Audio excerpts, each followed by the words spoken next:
The Eagles rose up on Sunday and ended that losing streak and proved what we already knew, that they're a good football team, a great football team. Now they got to prove it even more, that it wasn't a fluke. In an NFL with so much parity, they got to prove that they're still the alpha dogs. How do they do that? And guess what? An old friend is coming back to save the season for the Eagles. Trending in the AM, we're live, taking your thoughts and opinions on all Eagles things and everything else. Basketball starts tomorrow. We're live in 30 seconds.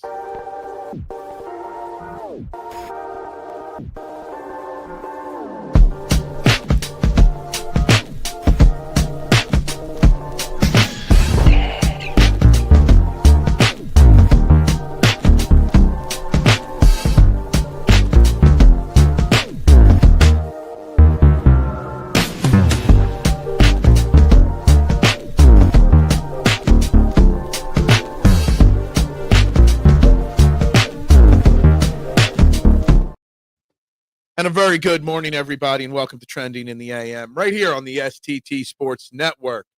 We are live, as always, on YouTube and Twitter, guys. Make sure you hit that like button. Make sure you share this out, and, of course, subscribe to the STT Sports Network YouTube page, starting today out at 777 subscribers. Let's continue hitting those buttons. The YouTube page is also the only place you can vote on our daily poll question of the day, which today is, how do you feel about the return of Brandon Graham, which will be officially announced later today? Option A, love it, and Brandon Graham. Option 2, stay retired, old man. Option 3, it's nice but need more at edge. And option 4, doubt it does much. Make sure you vote on the poll question, guys. We got lots to get into, but again, it starts by hitting the buttons on your screen. Like, share, subscribe, and vote on the poll question, guys. I'm Phil Stiefel. We got lots of Eagles to get into about, I made the title of the show that they got to prove it's for real, them rising up. But I've kind of realized they don't got to prove nothing. The Eagles are 5-2. They're defending Super Bowl champions. This narrative that the Eagles have anything to prove is a large load of BS and horse donkey. This Eagles team is 5-2. Going up arguably one of the toughest schedules in the last decade to start a season. If you really go into game by game, and we're going to do that, the teams they have beaten, let me tell you something, pretty damn difficult. So that's part one of the show today, proving that they don't have anything to prove. Being 5-2 at this point is all you could ask for. And obviously, part two of the conversation today to kick it off is that Brandon Graham looks to be coming out of retirement and return for his 16th season as the Eagles. How do you feel about it? He goes out on top, goes out as a champion, had a really good season before the injuries, made the miraculous return to the Super Bowl, won a title, walked off the field. Obviously, we have a huge weakness at edge, and he's coming back, good old Brandon Graham. How do we feel about it? Like, I get that he brings some veteran leadership to a very young defense that needs it. I get that aspect of it. And actually, I like that aspect of it. But I also feel like we're really digging deep into the whole theory that I brought up last week, that this might be Howie's main move. I hope Howie isn't sitting there thinking, well, Brandon Graham's back.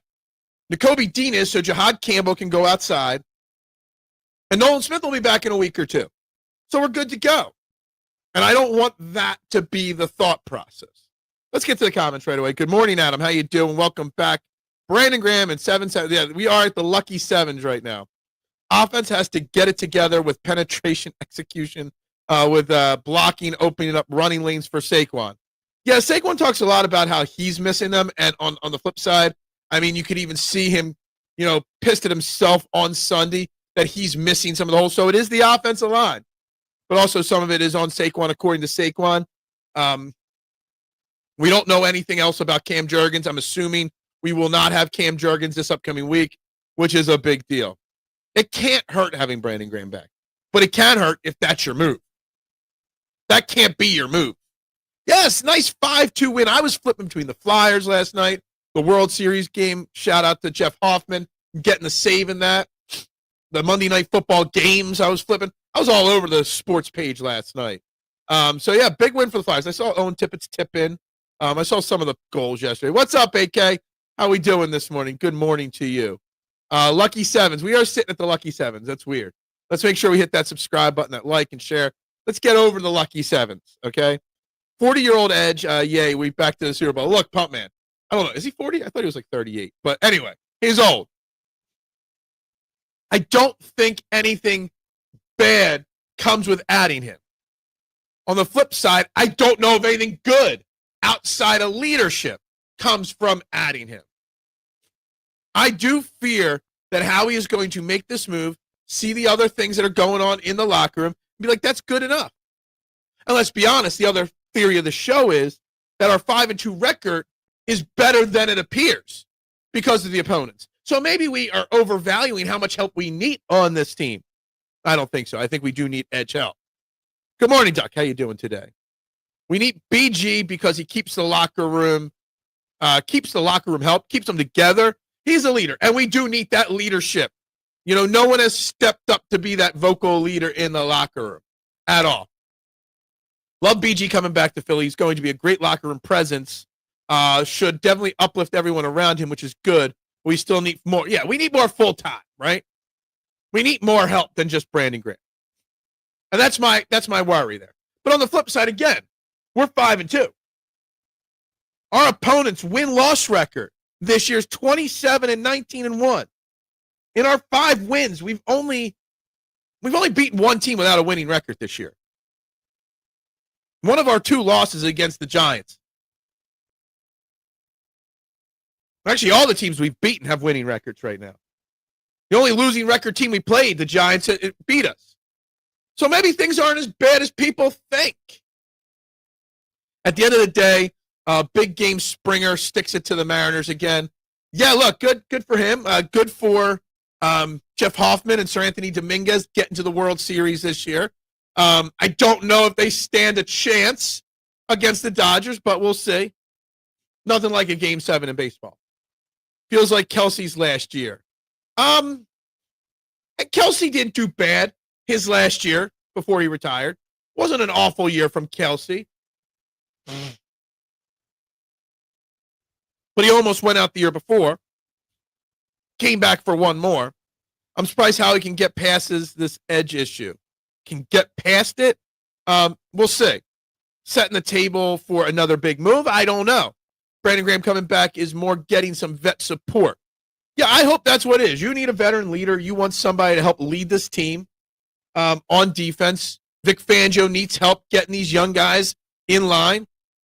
And this is an onus on the leadership of this team that no one has stepped up. The Flyers, are playing so well. That was such a big win. Kraken were undefeated going into the game. Darth Vlader was great again. It was good. The 5 to 10 minutes of the game that I watched last night, definitely a little spark in that Flyers team. Darnold had the same record. Yes, he does. There's a lot of teams that are 5-2 right now. KP needs to utilize the passing game with Saquon. It is screaming to be used. Maybe that would help. How are you going to get Saquon involved? We don't run a traditional running back screen. Bubble screens don't work. Those little running backs start in the backfield and swing out and get the ball dumped off.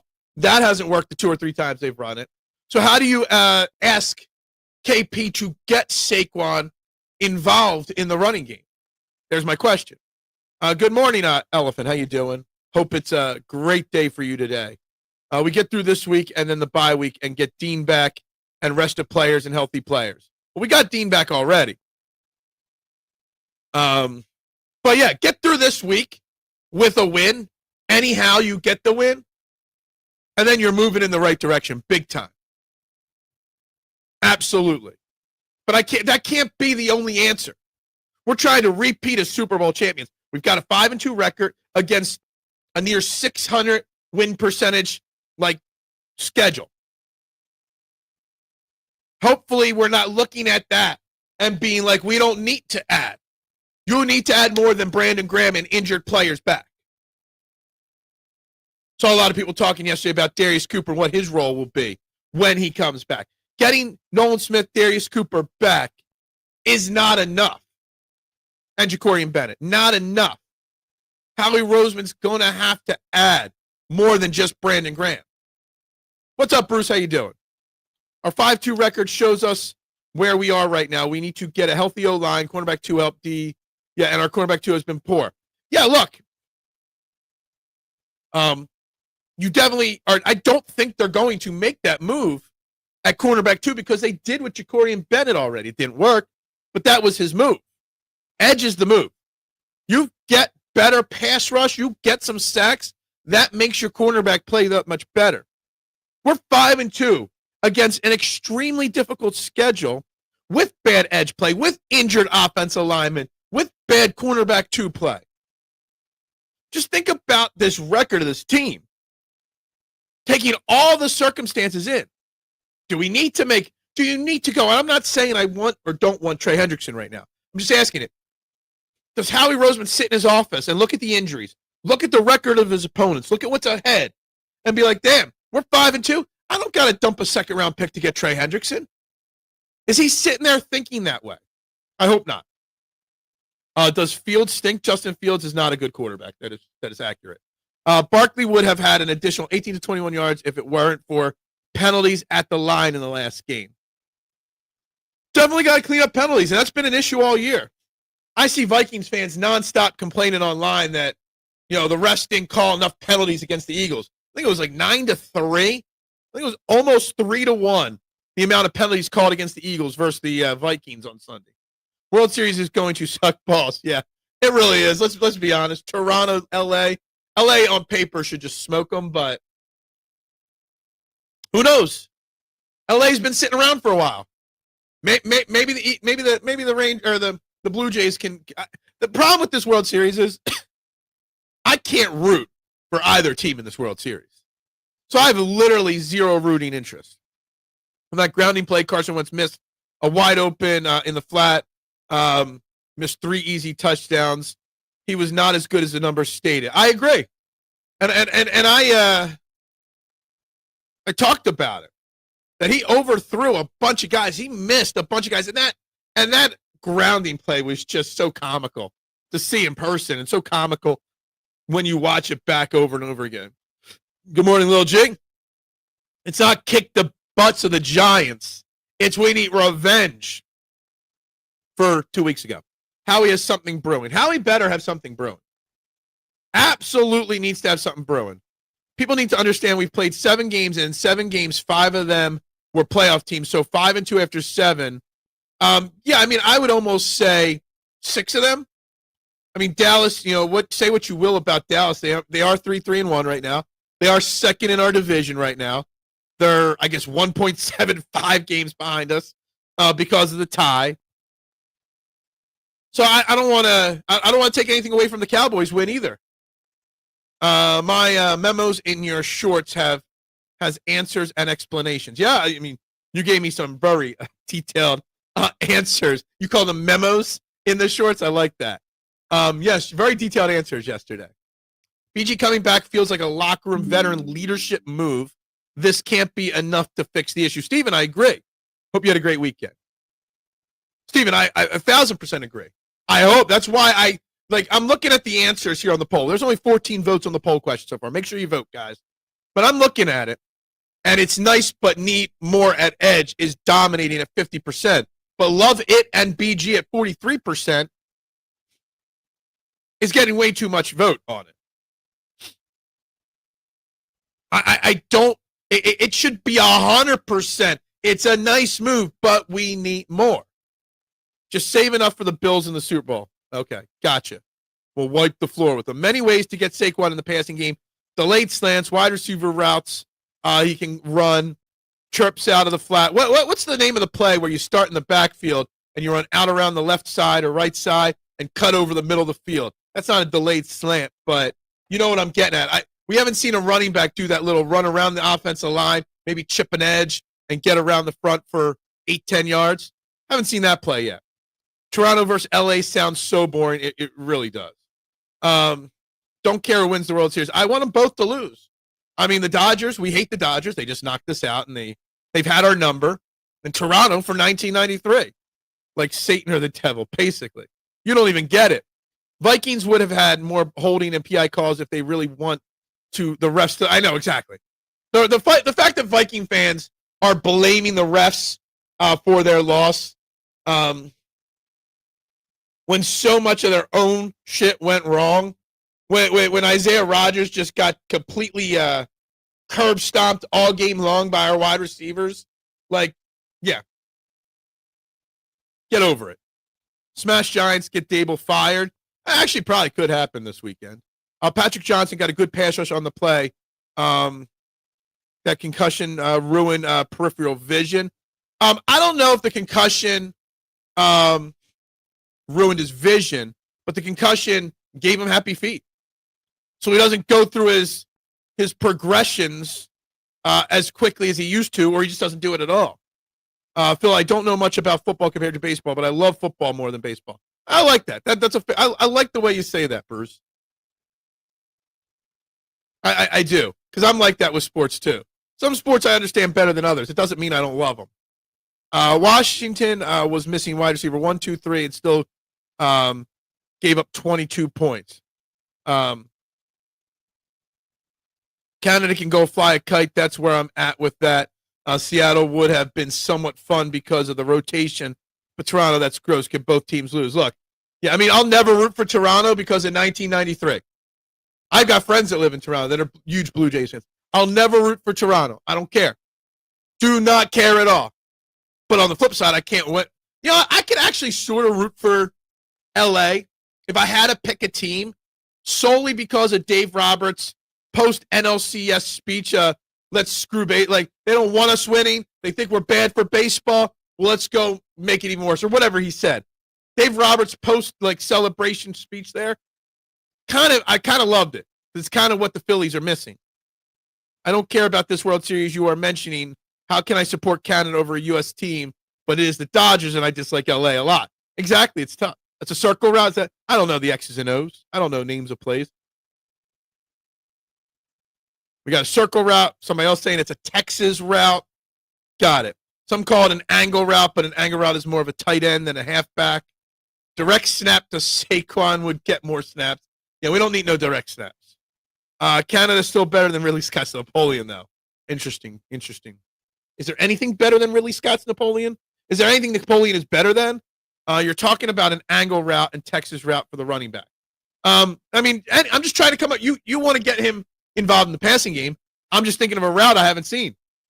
You had what? How many weeks ago did Jalen Hurts hit Saquon on that wheel route for a big touchdown? Have we seen that play run once since then?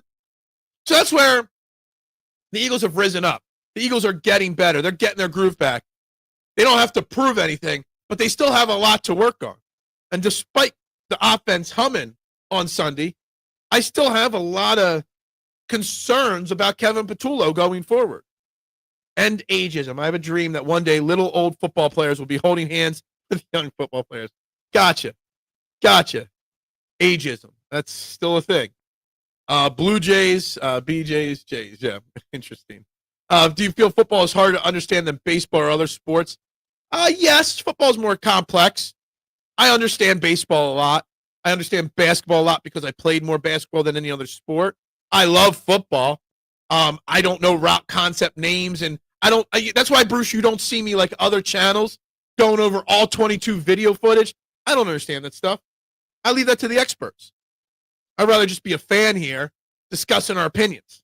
I don't get it. Like, I just had to ask the opinion of the chat what a route is called when a running back runs out from the backfield over the middle of the field, because I don't know. There's just too much to know. Running back screens like we did with Westbrook. I've been calling for that, Adam, for years on this show. We have not seen a classic running back screen ever. And that's, the intentional grounding rules seem to hurt that. But we see other teams run it, and successfully. If you listen to Shane Half and Johnny Page podcast, they do a great job. Exactly. They're the experts I'm talking about. Shane Half and Johnny Page and company over on Eagles Pin Pull. They do a great job breaking it down. But that's not what I do, right, Anthony? Like, I don't sit here and pretend to know what I'm talking about. I just sit here and talk with you guys. And it's funny, there's so many people. Now that all 22 is easily accessible by everybody, everybody's out there trying to break it down. That's not me. I don't play that game. Homie, don't play that. That's a good question, Phil. What's Napoleon better than? I don't know. Should that be a poll question? No, thank you. Look him up. Eagles Pin Poll Network. I do a show on there as well every day because I do shows here and there every day. It's on Spotify, Apple, and YouTube, stuff like that. Anyway, with Brandon Graham coming back, what will he even bring immediately? Like, they'll probably activate him this week. I don't think he's going to do much, if anything. Can he even stay healthy this year? It's a big question. Tore his tricep twice last year.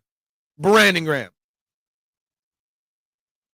I'm sure Canadian people are great, but their government is crazy. I don't know. There's a lot of great people that live up there. I know a lot of them. I feel you are the best at and the nicest as I appreciate that. I try to keep it friendly. I try to keep it nice. That's what I want to do. That's why I always say I'm setting the trends for what sports talk should be in this city. A safe space to have an opinion and not get bashed. Napoleon is better than Ben Simmons. It's debatable. Well, it's debatable. Please remake Napoleon and make it good. They ride moose and shit. Okay. Phil, that's what I like about your show. It's more conversational. There's room for all. Absolutely. Well, what I like about the way I based my show is a lot of the other conversational shows, you got to pay to get in the conversation. Or you got to have a hot take to get in the conversation. No. Let's have conversations. That's what sports talk should be. That's what it used to be. I don't listen to the radio much anymore. But I heard even the radio isn't taking phone calls as frequently as they used to. It is what it is. Brandon Graham will have sacks. Brandon Graham steps right in and gets a sack week 1. That would be a shock. That would also really be a slap in the face of how bad our edge rush has been this year, that he can go out there and get a sack right from the get-go. Obviously, this week we'll see more Jihaad Campbell on the outside. Saw the numbers here. 31 snaps Nakobe Dean had. That means there's up to 31 times that Jihaad Campbell could have been on the outside. I don't think he was outside on all those plays.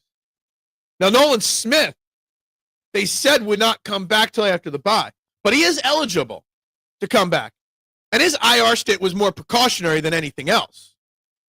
Do they rush Nolan Smith back this week with the bye next week? I doubt it, but maybe they do. Ben Simmons had a good year, no good part. One issue with Saquon is he led the league in drops by running backs prior to joining the Birds. And he's had some drops. He had the big drop in the Falcons game last year. He had one big drop this year, early this season. Which week did he have? He had a big drop this week earlier this year. In high school, I played O-line, and getting the timing down on screenplays was such a headache. One missed blocking assignment ruins the whole play. I get it. Our offensive line is hurt. It's injured, tired, not executing. But when it was the best of the best, they still weren't running the play. It seems like whenever we run any kind of stretch play, we get an ineligible man downfield. I watch a lot of other football. I never see that flag getting called in other games.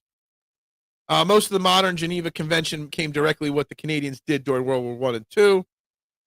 It tells you all you need to know about our neighbors to the north. Too many young players on this defense. Extremely glad Dean, and I'm assuming you're going to follow that up with Brandon Graham, are back. Look, I don't think anybody is really putting enough emphasis on how big Nakobe Dean back on the defense was, despite only playing 31 of 69 snaps. He only played 45% of the snaps. Nakobe Dean being back, and I said this in the offseason. I said this before week 1. I said this even since then, that if Nakobe Dean hadn't gotten hurt, yeah, we might not have drafted Jihaad Campbell. Who knows? But Nakobe Dean would have that C captain's patch on his chest. Nakobe Dean was the green dot all last year before his injury. Nakobe Dean is the leader and heart and backbone of this Eagles defense. And it struggled without him. Struggled the first 6 weeks without him. It got better last week. Why? Because he was out there. So I think the Nakobe Dean return is as big as Brandon Graham coming back. Maybe 100 times more. And he's just getting, like, the fact that he's playing after that injury this soon, I didn't think he'd come back at all, quite frankly. I thought he'd be out the whole year. I mean, it's also going to put a very tough decision on Howie on what to do with him in the offseason. You lose him, at least you get a comp pick, I guess. My problem with Canadian stems from their Bacon doesn't, which isn't Bacon, it's a slap at him. Was TMC wrong about Lions? They own Baker. It was a hell of a game last night. Lions, I mean, Mike Evans, poor Mike Evans out for the year, will break his 11 season 1,000-yard streak. It's crazy. The legal man downfield rule puts kink in the plans, partially because of the RPOs and blocking. I get it. I get it.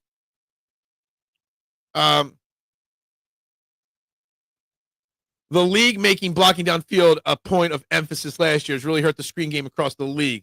Feels like teams are just running them way less now. Like, I see them get run in other games. Maybe I'm not watching enough of other games to realize it's so minimal, but I feel like every week I turn one game on, and that game seems to have a screen work downfield. I also see bubble screens work, for other teams. Nakobe needs to lose snaps. He's been borderline awful. I don't want to say awful, Keith. I think that's an exaggeration. He has been good at times. He's been bad at times.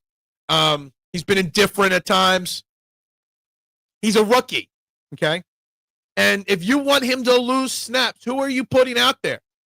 Are you going to go back to Sidney Brown? Are you really going to put Marcus Epps out there? Like, your options right now are Drew Nakobe, learning on the fly, or go to what we already know is bad play in Sidney Brown. And I don't know if or what Marcus Epps has left. He was obviously cut for a reason. Being under center did help our illegal man downfield call this week. There you go. Being under center helps a lot of things. And the Eagles ran under center. Where is it in my notes here? I have it written down. So 40.8% of the snaps were from under center. When they ran play action under center, Jalen Hurts was 4 for 4 for 121 yards. All right, so you'd rather go back to Sidney Brown. I don't know about that.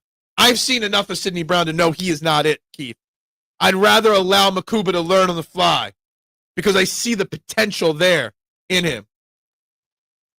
Twitter kept showing tush push quite, our game is ruined. Yeah, I hate it. Hate how much they hate it. Nakobe makes fewer mistakes than Brown. Exactly. Nakobe's got the more potential to make big plays than Brown. I think the risk will reward, big picture, by leaving Nakobe out there every play, it's worth the chance. And I get Keith's frustration because Drew Nakobe still does leave a lot to be desired at times. But the thing is, you're building to something bigger, okay? I mean, just think about it. He's a rookie, right? Not just a rookie in a Vic Fangio system where a lot is asked of you. Rookie in a Vic Fangio system that does not allow rookies to play very often. Just think about that. I've been critical of Vic Fangio and said Vic Fangio hasn't gotten enough flack. But Vic Fangio is rolling out there 2 rookies every single play. So I think there's something to that as well. Was Nate Geary worse than a Torrey Jackson? Wasn't Nate Geary a linebacker, though? You know what's left? Let's just sit out all our starters and start all our backups and cause season watch. I don't think that's what Keith's saying. Nakobe is not my issue. My issue is quarterback 2 and not finishing sacks. It's called the, I can't read your name. We'll call you Wolf. It's the almost sack category. They make fun of me of talking about the almost sack stat all the time. And I think that is the biggest issue. Quarterback 2 is an issue. I think Howie is relying on the fact that Jacorian Bennett may eventually figure it out. You got Cooper and Quinyon. The depth behind them is not there. We talk about Nakobe as a rookie. Mac McWilliams is a rookie. He's not getting his shot. I think maybe they hope that he will get a shot at some point. Finding ways to sack the quarterback, getting more pressure on the quarterback will be key going forward. And that goes to this whole Brandon Graham conversation. That I love Brandon Graham coming back for the leadership, Wolf. But what I don't like is if that's their big move. If it's Brandon Graham sliding Jihaad Campbell out there and Nolan Smith's return from injury, and that's their only fix, it's not good enough. Nakobe's potential is in your mind. The tape doesn't lie. The tape of a rookie doesn't lie. So you're saying that he cannot grow or develop where he's at right now? So where Nakobe is as a rookie is his peak? I find that hard to imagine that a kid his age can't get better. Campbell and Nakobe have been hesitant in some situations, but you take the good. Yeah, they have. And you've seen them hesitate at times. That's what happens as a rookie. They're rolling with the rookies. That's right. If you haven't yet, please like, please subscribe, please share. 18 votes on the poll. The last time I looked, we only had 9 likes on this video.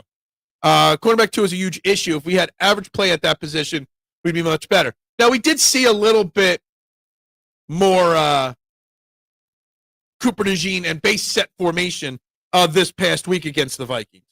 So there's that. But, yeah, I don't know what you do with cornerback 2. Adoree's hurt. You can't go back to Keeley. Mac McWilliams doesn't seem to be the guy. Jacorian Bennett will be back soon, but he didn't, in his limited opportunities, show much. So I don't know what you do with cornerback 2. I don't think they make a big trade, but maybe. Is Graham a Vic guy? I think so. I think he is a Vic guy. I'm just really tired of people not letting rookies develop, and vets can't have one bad game. Yeah, I get it. And I understand Key's frustration because there is an issue. He hasn't been great yet. But again, he is a rookie learning on the job. If you're not a very good communicator like Dejean, being a rookie is just a tough go. Absolutely. Absolutely. That's why I can't buy into the fact that he is who he is, and that's it, as a rookie. Big Al, you peaked in middle school? Oh. Did you have Miss Rooney in middle school? You peaked in Miss Rooney's 7th grade class? I want Cooper to stay at nickel, and we get a real cornerback too. And I agree. And I think you're new to the show. Make sure you like, subscribe. We go live every morning here. Those that have been watching, I've been pounding the table that Cooper is a slot guy. He's the best slot corner in football. You don't change that. Now, when you don't need a nickel, you let him go back outside. That's fine. But can you have, I think the thing is that you can't have an elite player at every position. You've got 2 elite cornerbacks already. You can't afford a 3rd elite cornerback, I guess. Now, here you could trade at the deadline and whatnot and add somebody, but you can't have 22 elite players on a team. So I think that the problem is they've already, 2 of the 3 cornerbacks are elite, so you have no elite edge. So you got to spend that capital to fix the edge position. We are in a championship window. Campbell's and Nakobe shouldn't be starting on an elite defense. And that's fair. And I get that, and I appreciate that, Keith. I wholeheartedly agree. But in this NFL, with the amount of parity that's in the NFL right now, I think you have room to develop right now. You do. I really do think you have time right now. What are your thoughts on trading for Max Crosby? Max Crosby, Trey Hendrickson, Bradley Chubb, Phillips, Jermaine Johnson, all the names out there. My thought process is all the same on all of them, Anthony. I don't want to give up a 1st or 2nd round pick for anybody. I will give up one of my 3rd round picks as the highest pick I will trade. And that's it. So if you can get anybody for a 4th or a 5th or a 6th round pick or any combination, sure. Go get me an elite edge rusher. Absolutely. Any of the guys, Anthony.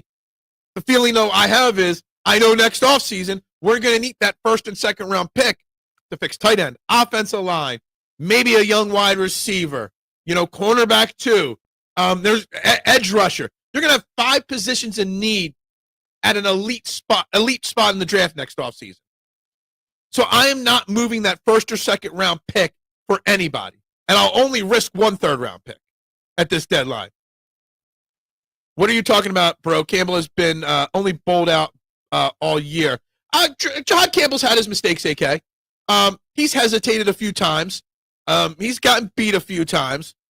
He's a rookie, though. But he's done well as a rookie, but he has made mistakes, AK. He has. He has had his moments. Was Miss Rooney attractive? No.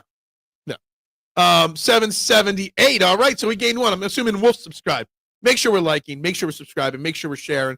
Onward and upward. Max Crosby just got a really high value contract, which we will be saddled with. Okay, see, I don't know his contract situation. Carter, Davis, Dean. Don't forget about Nolan Smith will be eligible this offseason to get paid as well. Unfortunately, we are paid to be elite offense and being solid in the red zone. Nakobe and Campbell struggle with more space, but they are still very solid in the money zone. Again, exactly, the stats. The Vikings went into the red zone 6 times on Sunday. They scored 1 touchdown. That's that bend, don't break defense, right? We've dealt with that style of defense before.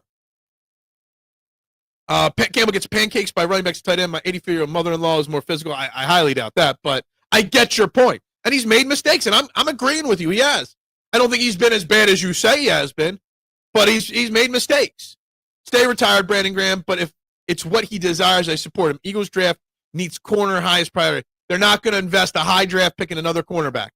They've already got 2 high-end cornerbacks and a highly drafted safety in Drew Nakobe. You're going to need an offense. There's going to be that's why I'm so concerned about what we trade at this deadline, because I know there's a lot of holes next year that we're going to need to fill. Max got a 3-year, $100 million deal last year. I just figured if they were willing to trade for Micah, give him a huge deal. Yeah, and I've heard this philosophy on Twitter by people, Anthony.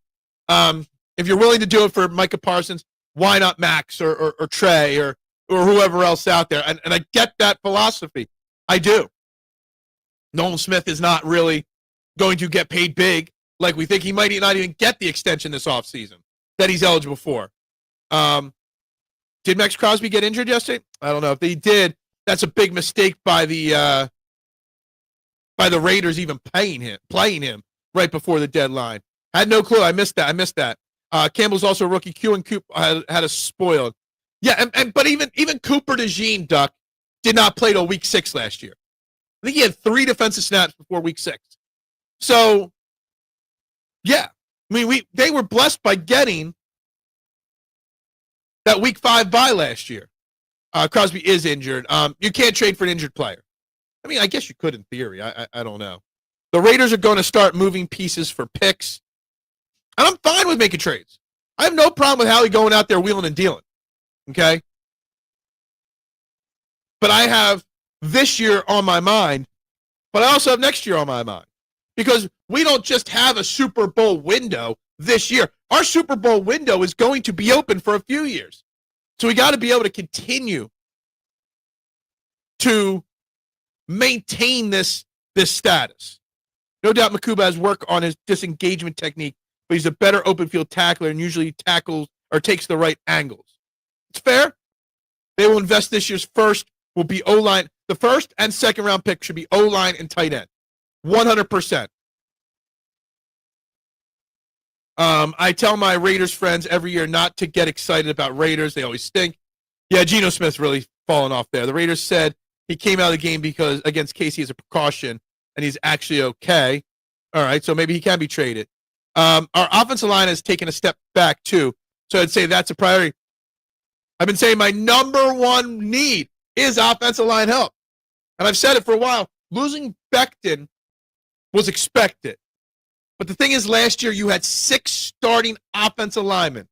So when one went down, you shifted and you figured it out. This year you don't have that 6th starter. You got guys exhausted from last year. You got guys injured beyond belief. Brett Toth, Matt Pryor, they're not it. Fred Johnson can't play all over the place. I do like the fact that they gave Fred Johnson 20% of the offensive snaps.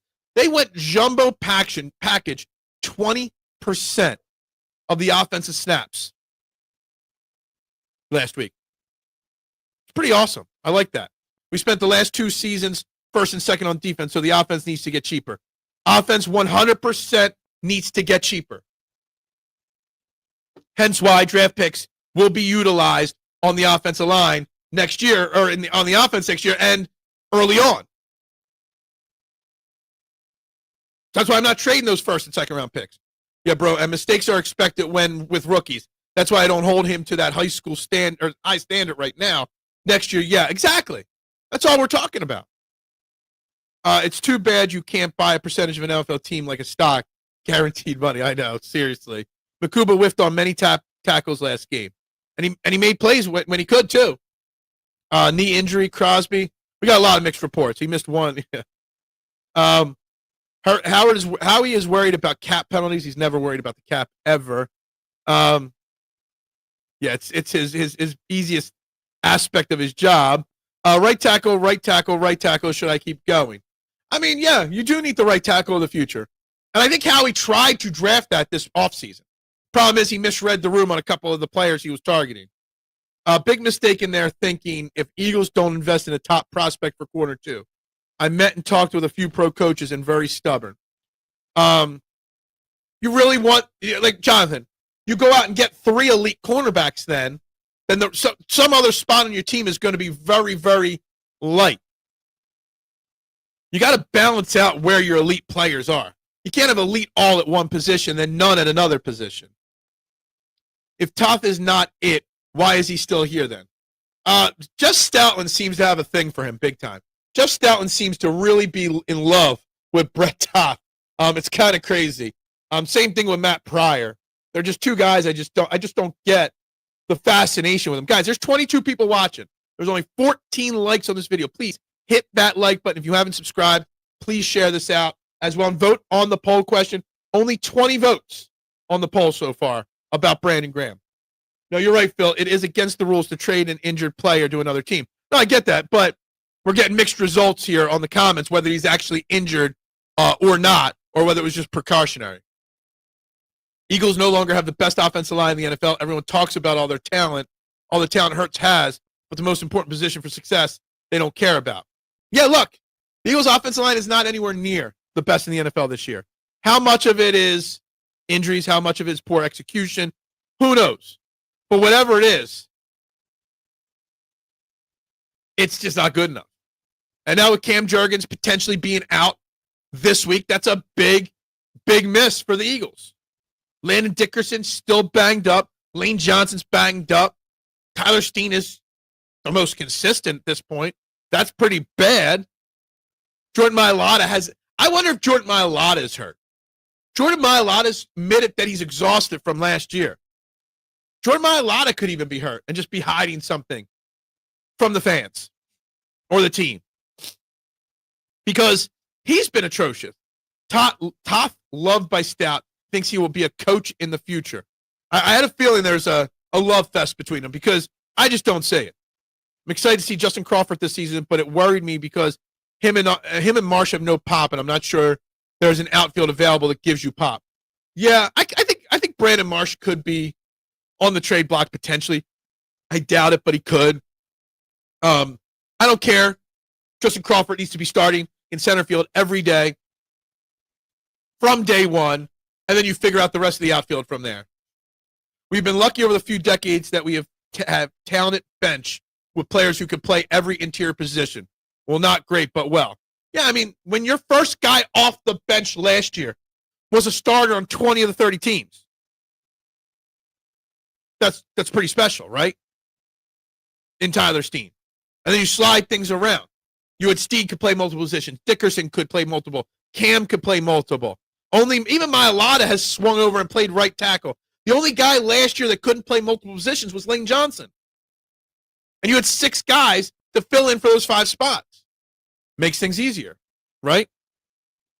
They really need to evaluate the long-term health of Jurgens and Dickerson before they make any draft decisions. Yeah, I mean, both guys have been injured dating back to college. I'm worried we might have a slap hitting outfield, which is terrible. It's possible. But I think there's going to be a lot of the changes on the Phillies next season, elephant in the room. For some reason you want to talk Phillies right now. A lot of the changes to this Phillies team will not come from free agency. It will come from trades. Okay? They're going to promote some guys. They're going to trade some guys. They're going to trade for guys to be brought in. That's how the changes on this team are going to happen. Steenley only had 1 bad game in the Vikes game. Bad play in the Vikes game. Gotcha. Not much pop on the team outside of Schwarber, and he's not even a lock. Dickerson feels like a very old 27. I said it when we drafted him, okay? that he had a season-ending injury every single year in college. Every year he got hurt at the end of the season and missed the last game in the bowl game. So, yeah, the guy's beat up. The guy's worn out. Is he an old 27? I mean, I wish I was his. If you consider him an old 27, I wish I was that still. Come on, Phil. They only need a right tackle behind Lane and a sound edge player.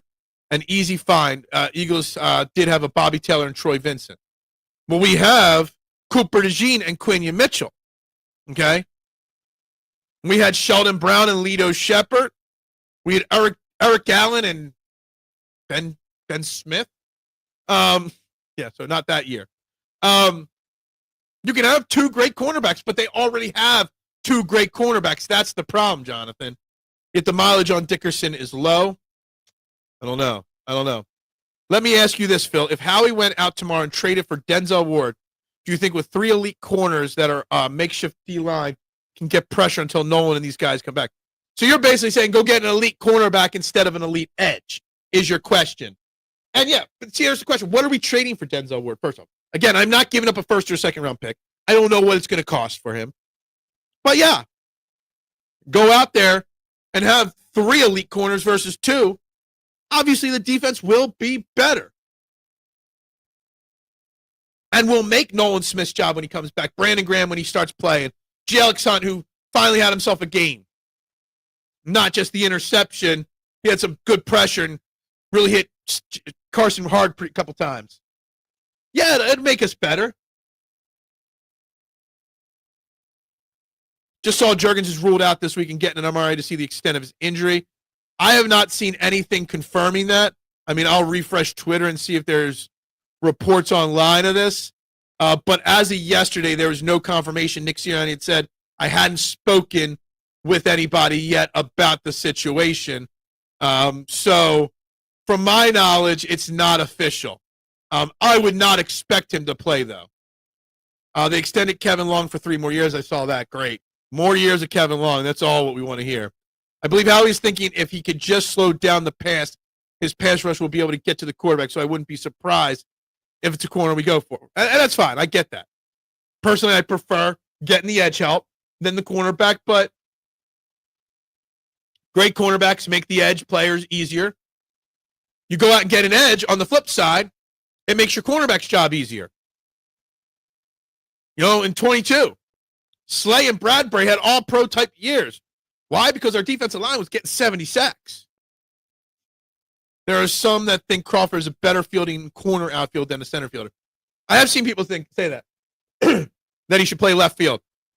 Noobs, I have seen that said by a few people. I just see speed and instantly think center fielder. And that's old school thinking for me. Is Bader a one-hit wonder? There's a chance. And I'm not willing to invest a high dollar amount or a long-term contract in Bader. If you can get, like, I think Spot Track projects him at like 2 years, $20 million. Sure. No problem. I'll do that in a heartbeat. But I'm not going out there investing 3 years, $40, $50 million in Harrison Bader. Just not doing that. Yeah, I'm seeing more and more of this every single week about Justin Crawford. Like, I just want Justin Crawford batting and playing every day. Bader is an older bench player who had a great season and a half. He has to play every day to keep his bat warm. Yeah, look, Bader had a great year. He's going to get paid. Someone's going to overpay him. And you know what? Good for Bader. I don't want it to be the Eagles. Tyler Howie Roseman drafting garbage, a sale offensive lineman. Dickerson fell to the second because of the injuries, and Juergens is undersized. I don't know if you could say garbage sale offensive lineman. Outside of this year, mister, we've had arguably the best offensive line in football for how long? I don't want to say garbage offensive line. Crawford worked on the power aspect of his game in August and September with some success. I don't need him trying to. We don't need to mess with his swing a la Scotty Jetpacks, which is fine if you're getting 25-plus home runs from center, which we're not yet at least. Juergens was picked because his physicality is great. They basically wanted someone in the Kelsey mold. And I think that worked out the Kelsey mold pretty well, right? I also was the one that said he should have stayed at right guard and not moved to center, Juergens, because he was playing great at right guard with Kelsey next to him. is reporting that Cam injured his knee, but they don't know if he will miss time or not. Yeah, so I'm pretty sure there's no reports official on Cam Jurgens. Luckily, we got 1 week in a bye, so he's got a couple weeks to get healthy. But Cam Jurgens is sitting this week. It sucks, but it is what it is. It also will force the offense to play under center a lot more. Stop the run and the pass will come. You need third and long plays to get sacks. And that's fair.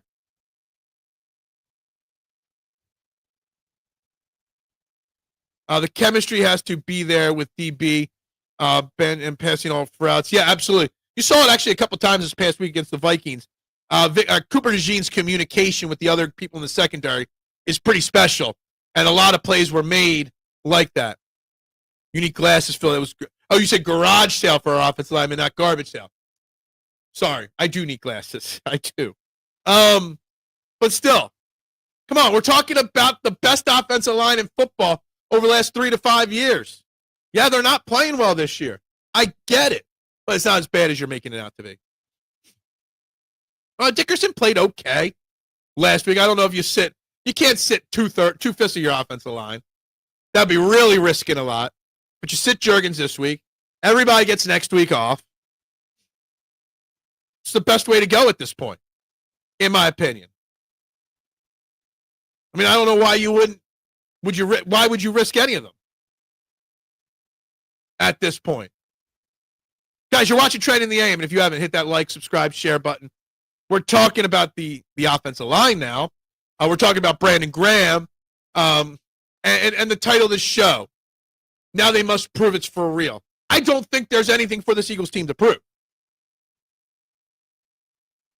I think with these injuries that we're talking about, with the injuries we've seen, with the opponents they've faced, 5-2 was best case scenario anyway. Man, could you imagine? We have a chance if we win this week to be 6-2 with all the talk, all the hate that's thrown around by media and fans. We are 1 win away from entering the bye at 6-2, and yet people are still not happy with this team. We can keep Steen at right guard and Fred into the left guard for the game. I don't think Fred Johnson has ever played guard, from my knowledge. I could be totally wrong on that. Bader typically has the shelf life of a strawberry. I agree. I totally understand what you mean, man. Just the way this year's going, I feel that it would be a lot easier to get a corner than an edge rusher because edge rushers are a minimum this year, and that's a fair thing. All I care about, AK, is keeping both our first, second round picks and one of our third round picks. I know we'll get a comp pick of a third or a fourth for Milton Williams next year. I'm not risking any more than one of our third picks. What's up, Mark? Mark, thank you very much. It's been a good show so far today. I think there's some good conversation points. Would I get hate for saying go Dodgers? We were trying to debate that before, Freddie. And if I had to pick, I don't want to pick, but if I had to pick, because of Dave Roberts' post-NLCS celebration speech is saying, let's piss baseball off even more, or whatever he said, that's the only reason why I'd root for the Dodgers. Hate the Dodgers. But I hate the Blue Jays even more. But you got Jeff Hoffman and Sir Anthony Dominguez over there. Love to see them get a title. Yeah, I don't know. It's tough, man. We bring in center we drafted, who I'm sure has been training at all. Yeah, look, Drew Kendall, only been active 1 game this year.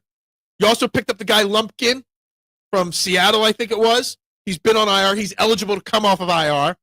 Another small, undersized center, but whatever.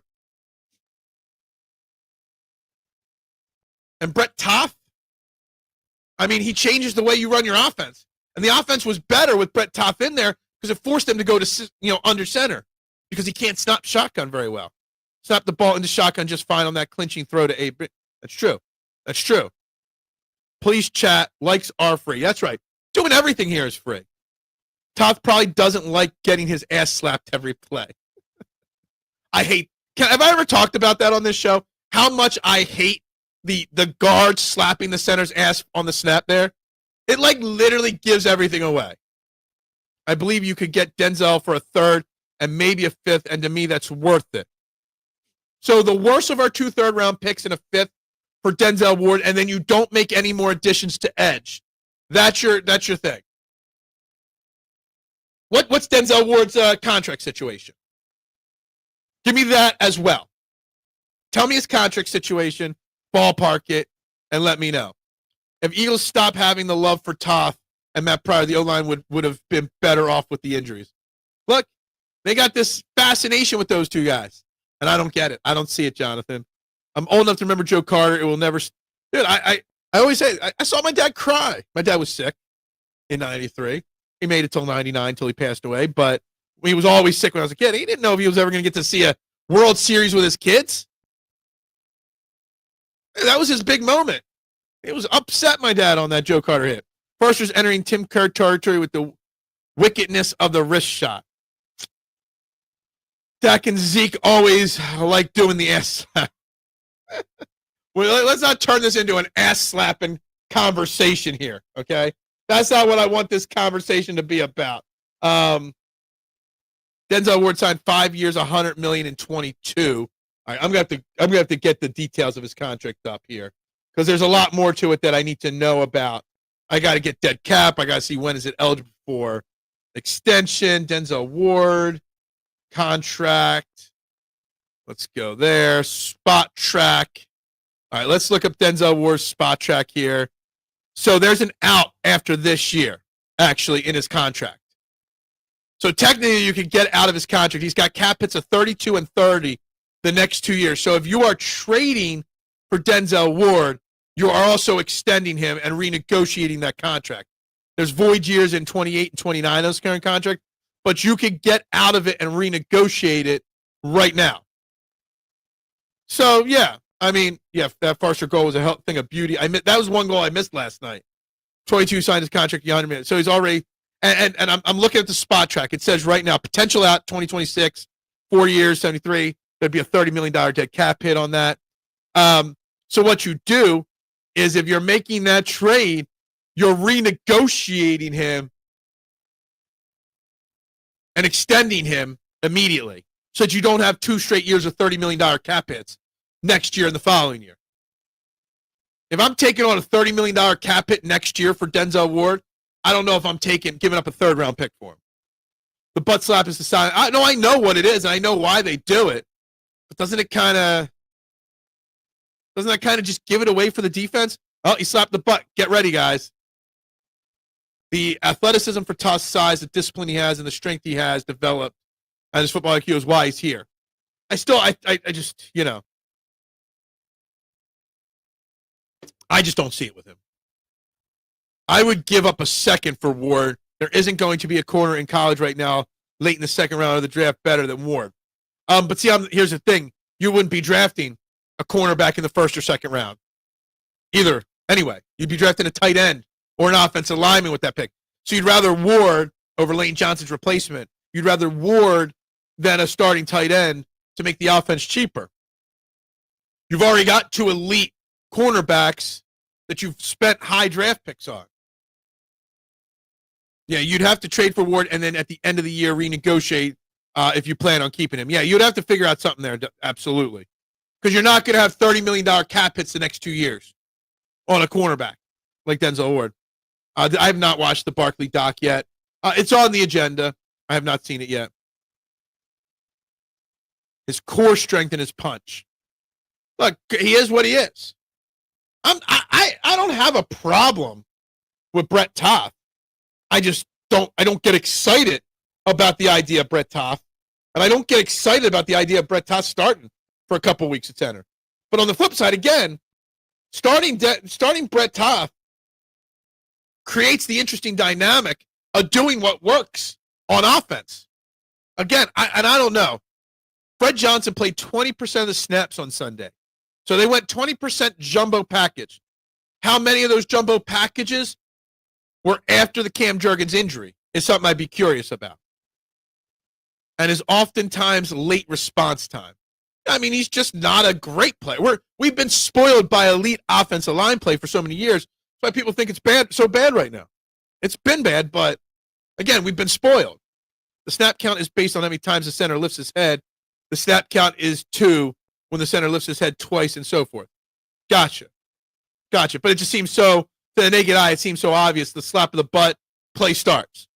But again, I'm a casual. And I don't mean that in an insulting way to you. I don't claim to know the X's and O's well. I don't. I don't claim to know technique well. I go with what my eye tells me. My eye tells me that the butt slap just gives everything away. That's just me. Guys, it's the top of the hour. It's 9 a.m. Please hit that like button here. Trending in the AM on the STT Sports Network, sitting at 778 subscribers. Hit that button, share it out, and vote on our poll. Love it, and BG is winning the poll right now at 52% on how do we feel about Brandon Graham's return. Stay retired, old man. It's got 10% of the vote. It's nice, but need more is 33%, and 5% of you, which means one person voted. Doubt it does much. That's where we're at with the poll question of the day, guys. We're talking Eagles. We're talking about what's next for this Eagles team. We're talking about Brandon Graham. We have dabbled in the little Phillies. And guess what? Tomorrow the Sixers take the hardwood for their first game of the year. And that's great. I'm excited. I'm pulled back in. We'll have Uriah Young, who's been on the show a few times, from NBA Now and Then and Philadelphia Sports Network. Join the show tomorrow at some point to talk Sixers and talk the latest season of his great podcast tomorrow on this show. So make sure you check that out. So we will be mixing Sixers in a little bit tomorrow. Look at them landscape of the NFL and how many elite teams have great wide receiver duos. Having that many cornerbacks would help eliminate the D-line issues. Go get Lane's replacement in the first. Look at them, the landscape of the NFL. Many teams have great wide receiver duos. Having that many cornerbacks.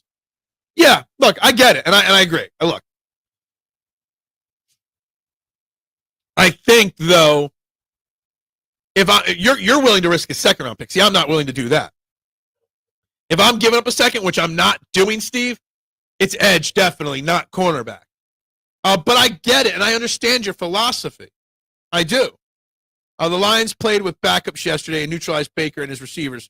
Scrub backups. Why can't our corners at 2 inspire? Look, I get that. I do. You also had great edge play. I mean, how many times was, what's his name, in the backfield hitting and rattling and getting in the face of Baker Mayfield? Why am I drawing a blank on his name? I don't know why I can't think of his name. But, I mean, he was all over the field last night. I have to pull up the box score because I'm going to kill my Hutchinson. Hutchinson was all over the place last night. I want to see what his box score ended up looking like. He had no sacks and only one quarterback hit. But it felt like he was all over the place last night. Listen, didn't we win 2 Super Bowls with backup offensive linemen? Pretty sure we did. I mean, it's Statland. I know the man will live these guys or have these guys ready. I'm not worried about our line. I get it. But if you don't think that there's been a little bit of a step back from our offensive line, then I think you're lying to yourself. The offensive line has taken a step back this year, and the backups haven't performed like they have in the past so far. Not that many games have great wide receiver duels. The Eagles do. That's why so much expected from Hurts. I hope people don't check out if they have a subpar first game. Who? The Sixers? I mean, it's going to be a tough first game. Look, I'm going into the Sixers season with an extremely open-minded philosophy. I have no expectations. This team can win 20 games. This team can win 60 games. Win anywhere in between, and I don't care. I'm going to this season just openly hoping that Joel Embiid could play 50 games or more. I'm going to this season hoping to see development from Jarrett McCain and him stay healthy. I'm going to this season hoping that VJ Edgecombe can develop into the elite player I think he can become. I have no expectations on this Sixers season. None whatsoever. This is just kind of one of those bonus seasons for me. It is what it is. Whatever happens, happens. As long as I see some development from the young players, the rest of it's gravy. I think the Sixers win around 20 games. If they only win around 20 games, Anthony, a lot's got to go wrong. Joel's got to get hurt again and miss a majority of the season. Paul George again, even though I can't stand the guy. But Maxey, Edgecombe, McCain, if those guys play 65 games this year, they're going to win more than 20 games. The East is wide open. You got a lot of injured players, Dame Lillard, Jason Tatum, a lot of big-name players out this year. All right? The East is open to be won. The opposing OC's ability to get the right matchup on safety and linebacker plays a lot, as much as it can against subpar DBs. Agreed with you on that. When your blood sugar's higher than a cat on a hot tin roof because diabetes means your body's forgotten to handle your sugar right, it start chewing up the nerves. Thank you, Wilford Bremley. I appreciate that. Never once did I not say we took a step back. I know we did, but I do believe in our coach-to-coach those inconsistencies out of the players. So they play better, and Stoutland can do that. Well, they haven't done that yet is what I'm saying. I mean, we've been banged up all year. Guys have been missing games and half of games all year. And nobody, the coaching hasn't been good enough, or the players aren't accepting the coaching as easily this year.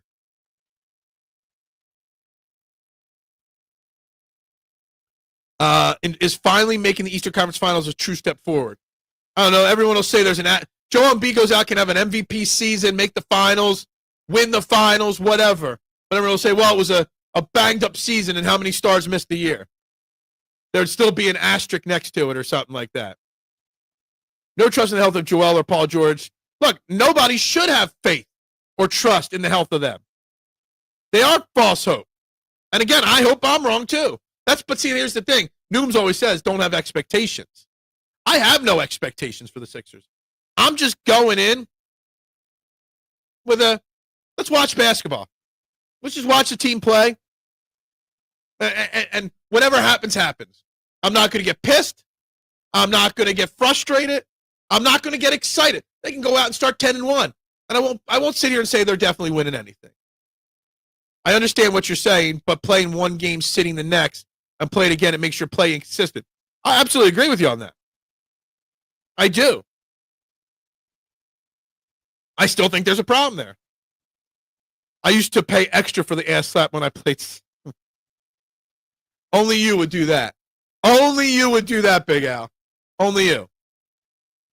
Look, it is what it is. With this Eagles team, with the Sixers, Paul George worse than James Harden. Yeah, man. I would take James Harden and all his drama back in a heartbeat. Heartbeat. I actually think the Sixers would be better without Paul George. And everybody else that they've got right now. I got a lot. If I don't have any expectations for this season, but big picture, I've got a lot of expectations for VJ Edgecombe. I think the talent is there. I think the athleticism is there. As long as we don't screw up his development, which, I got to have faith in Nick Nurse for that. I think VJ Edgecombe, if he doesn't get any crazy injuries, could be a major player in the NBA in a year or two. Me and my wife are going to have to talk. She always makes me give her a kiss before I get oh, man, I don't need to know that. Welcome to the Paul George podcast. I'm here for the money, not the titles. Basically. Such loser mentality. That guy. Can't stand him. They'd be better off getting rid of that loser energy. For sure. Look, again, Eagles rise up. They got to prove it's for real. I regret the title of my show today because there's nothing that they have to prove whether it's real or not. Being 5-2 in this year's NFL with the opponents they face, again, Cowboys, Chiefs, Rams, Bucks. The Cowboys are 3-3-1. The Chiefs are 4-3. Rams are 5-2. Bucks are 5-1. Broncos are 5-2. Vikings are now 3-3. These are the teams we beat this year. Is it officially official? I can't check Twitter very often in the middle of this show. Eagles have made it official. Brandon Graham is returning. All right. So it's officially official. The Eagles site reported it 9 minutes ago. Thank you for the update, Bando. If you haven't, hit that like button. If you haven't, subscribe, please. I'd greatly appreciate you like, subscribe, and share to the channel. That's all. That's the cost of admission right there. Could this be Nick Nurse last year? It could be. It's official. I'm excited that it's official. But again, based off of the poll question of the day, Bando, I can't be it. Howie Roseman can't go into the bye week thinking, well, we got Brandon Graham back. Nolan Smith will be back soon. Jihaad Campbell's going to play on the outside more now because of Nakobe Dean's back. And that's all we need to do. there still needs to be an addition to that room. Maybe it makes you not have to drop a huge trade package to get Trey Hendrickson or Max Crosby, but you still got to add to the edge room. 100%. Okay? That can't be all. But Brandon Graham is arguably one of the 4 or 5 greatest Eagles to ever strap it up in Philadelphia. He's a legend. Without a doubt, a legend in this city. And as long as he's doing it for the right reasons, I don't think Brandon Graham wanted to retire last year. I think the Eagles said it's time. The injuries started to creep up a little bit more frequently. But I think Brandon Graham won. If Brandon Graham doesn't tear his try twice last year, he probably never retires to begin with. Before he got hurt the first time, he was expected to be a rotational guy. But he was playing at an elite level in his 30, 40% of snaps before his first tear last year. So as long as he's doing it for the right reasons, as long as he's healthy, I'm good with him coming back. The defense severely lacks his leadership this year. The defense severely lacks his veteran presence. Now, Zadarius Smith's retirement added to the need for him to come back, especially with Nolan Smith being out, etc. Jugs Hunt has kind of stalled in his development without Brandon Graham out there with him, which is something to think about as well. I mean, Jugs Hunt was growing very fast. But Brandon Graham is back. Let's talk about it. We got 20 minutes left in the show, not even. Final thoughts on this. Actually, too late to share it back out. I was going to say, I'll share it out again and say, come in with your Brandon Graham thoughts. That's right, James. Hit that like button. Hit that subscribe button. It's not just the like. It's the like, the subscribe, it's the share, and it's the comments. Like 20 of you comment regularly, and I love you, and I want you all to comment all the time. But there's a lot more people that watch that don't comment. I want all your comments, all your opinions, all your thoughts.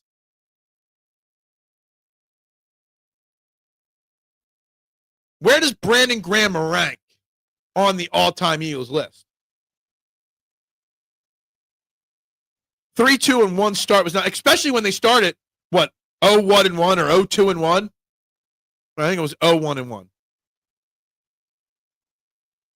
Can we get, Nooms, the Flyers to just stop rotating goalies and just put Darth Vader out there 60, 70% of the time for now? Because Sam Ersson is still not it. Sam Ersson is what I said he was last year, a backup. Not a rotational guy, not a starter, a backup. This right here, and I love this comment from you, Bando. Can't wait to hear his shit talking.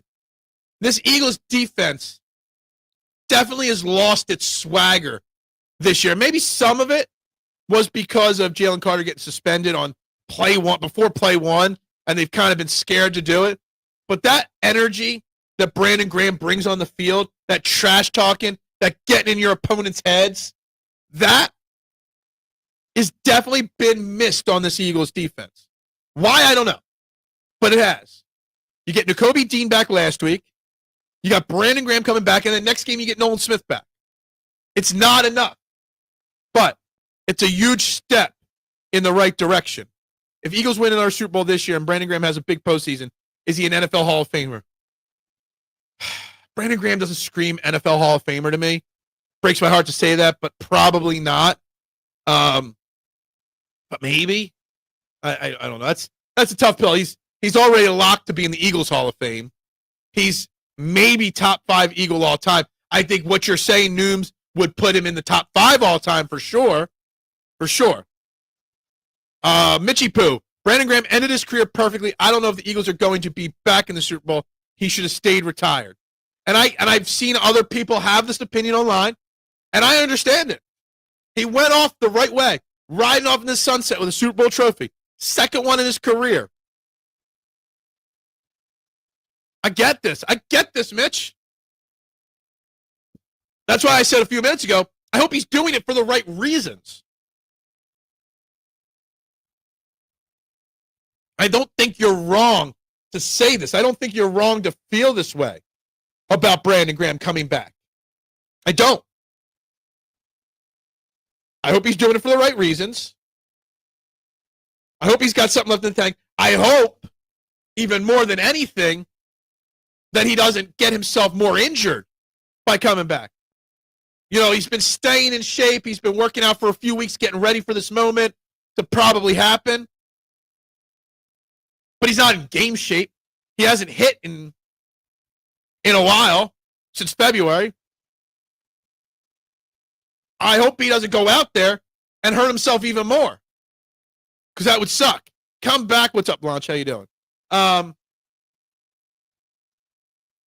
just hope it doesn't make things worse. I think BG is bored because there isn't anything coming in consistently media. He's got a few commercials. He's got some appearances. He's got his podcast. He very well might be bored. There's definitely a chance. I really, truly believe that he didn't want to retire. It was 2 injuries that did it to him. It was the Eagles telling him it's time to go away. But yeah, look, I think he is top 7, 8 right now. He could easily be top 5 Brandon Graham all time with another great run. I just hope it doesn't end badly for him this year, whether it's just not getting back to the Super Bowl or him getting hurt. You know, your body starts developing some scar tissue from not playing. Those muscles are a little tighter. Things just don't work the way. Look, I know the things don't work as well once you get a little older. They don't work on me. Every day they work a little less on me. But why do the Eagles always bring players back? They need to stop doing that. Give me kind. Who else have they brought back? Okay. In this similar scenario that Brandon Graham is. Because I want new players. I want younger players. I get it. And Mitchie Poo, I've said it all show long. My biggest concern is that they think that Brandon Graham coming back, Nolan Smith after the bye, and Jihaad Campbell moving to the outside is all they got to do to solve the edge. And I'm here to say that that's not all they got to do. I don't hate him coming back as long as it's for the right reasons, as long as he's healthy. But also, it can't be the move. Yeah, but see, I said this when he announced his retirement, Jonathan. I said I didn't think he wanted to retire. All year last year, when he was on his retirement, his farewell John Cena tour, I said he didn't want to retire.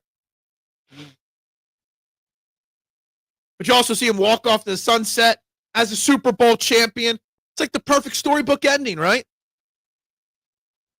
But I do think he's bored. I don't think he was ready. He was still, before the injuries, Brandon Graham was still playing for someone his age at a pretty elite level. He could definitely add something on the field and swagger and leadership in the locker room. Play, swagger on the field, leadership locker room. There is no downside to bringing him back. Now, if Darius Smith doesn't retire, does Brandon Graham unretire? Or did Brandon Graham go to Zadarius Smith and go, yo, bro, retire. I want to come back. I doubt that. That's just a joke. We'll see. We'll see if he's ready to play this week. I'd be shocked if he doesn't come out and play this week in a very small amount of snaps. Do you think Brandon Graham being on the field against the Giants 2 weeks ago, they would have let Jackson Dart and Cam Scatterboo just get up in our faces and smack us around? Maybe that was the icing on the cake, the Giants game. Maybe the Giants game was like, yo, this defense needs him. Did Smith say why he retired? He said personal reasons. He didn't go into detail. Right after saying, I got lots left in the tank.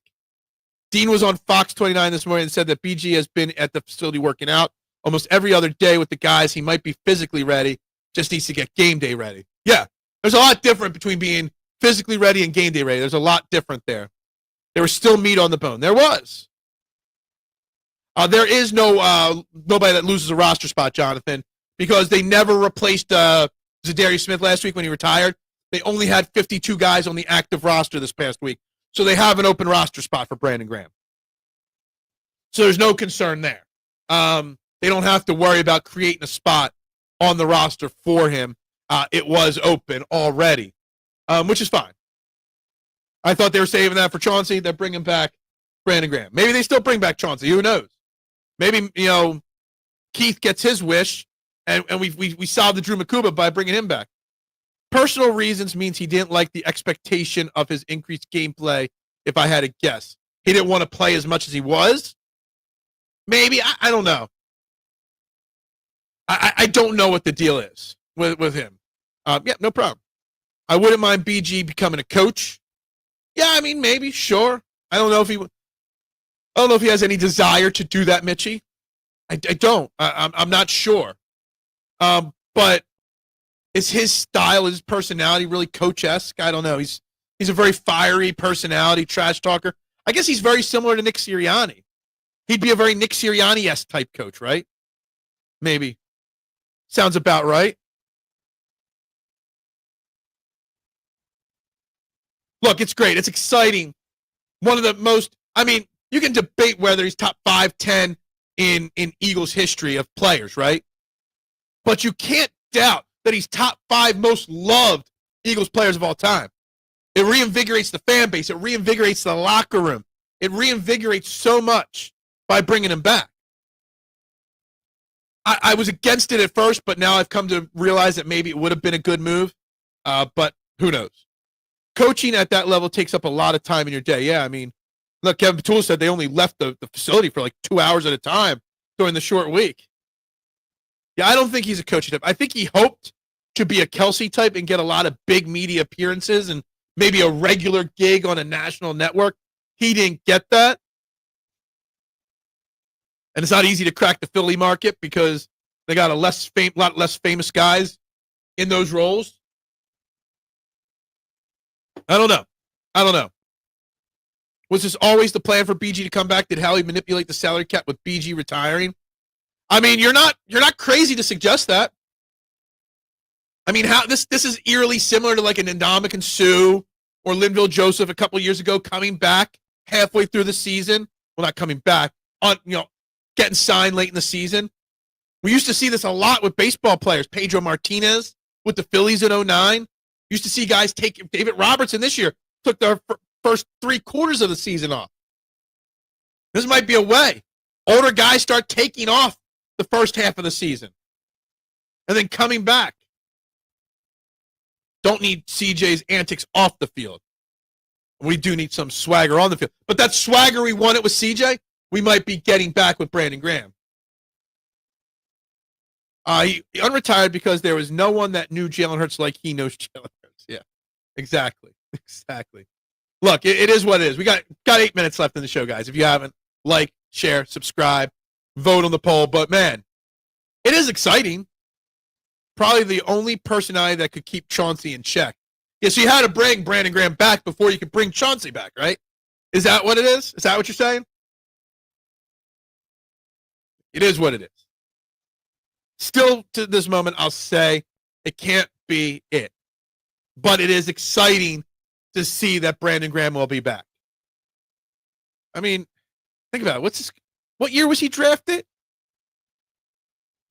2000 and I don't even remember what year. He's 16 years in the NFL.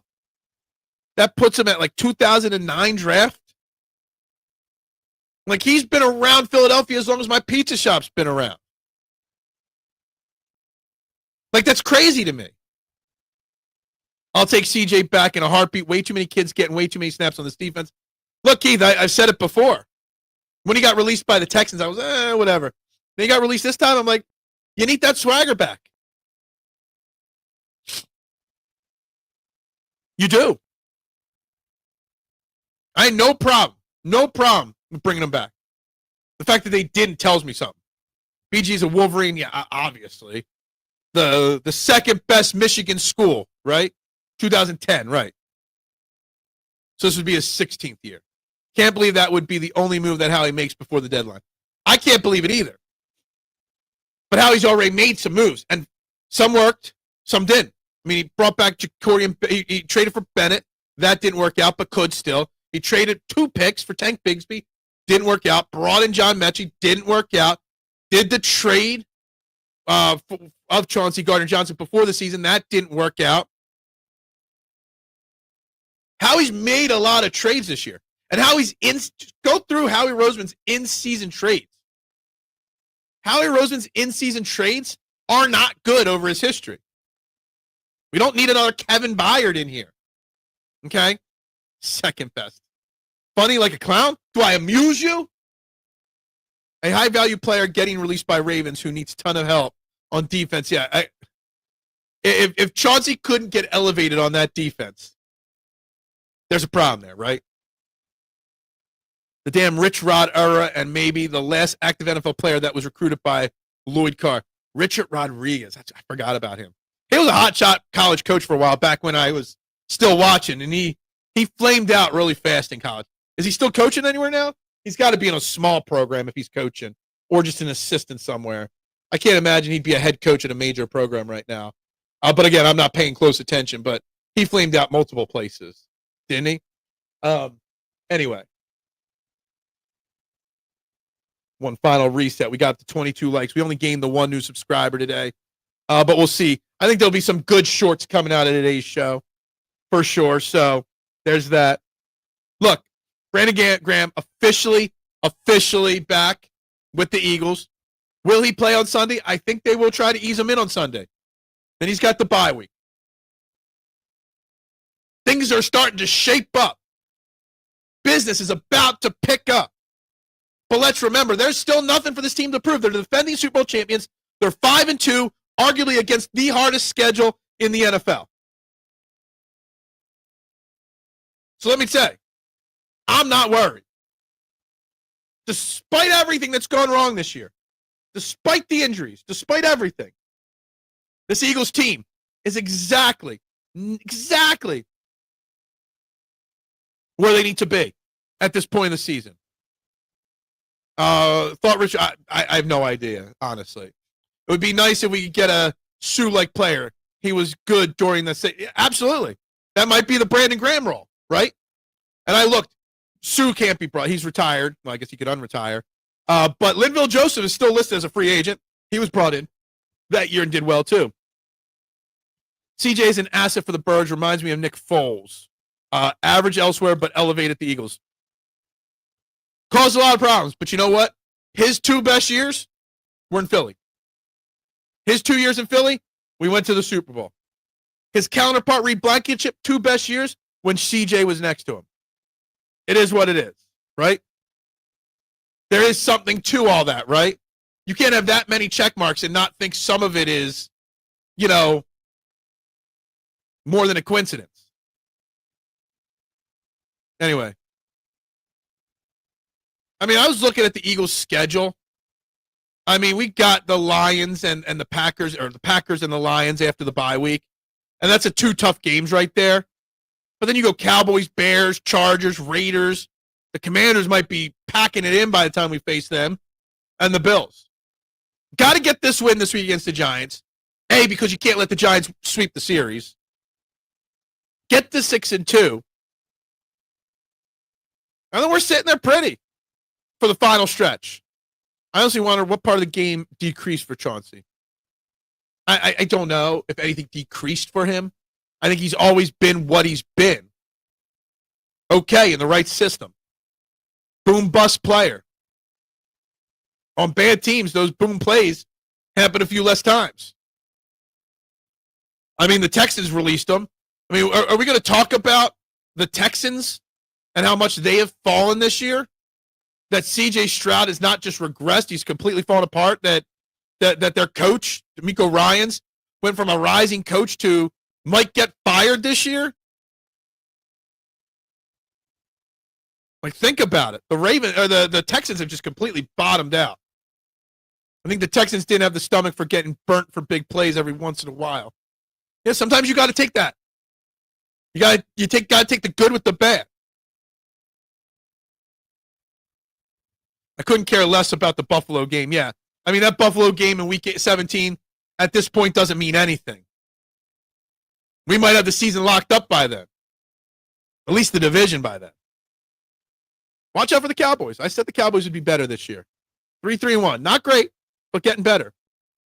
That old Texans team is just falling apart at the seams. I don't know why. Yeah. Nico Collins ain't getting the ball. Last year, Nico Collins didn't play. That was your excuse for, not you, people's excuse for C.J. Stroud. He's out there now. This is why I have so much respect for Kelsey. He said that he was done, and Kelsey is a man of his word. So you're saying Brandon Graham's not a man of his word. I wonder what you think of Ric Flair and all his unretirements then. Man. Anyway, we got to wrap this baby up, guys. We'll be back tomorrow with more information on the Eagles. We'll get some information on what's going on today. Dak is on fire. Yeah, he is. He's playing good right now. Hasn't beaten any great teams yet, but he's playing good. We'll be back. More Eagles talk.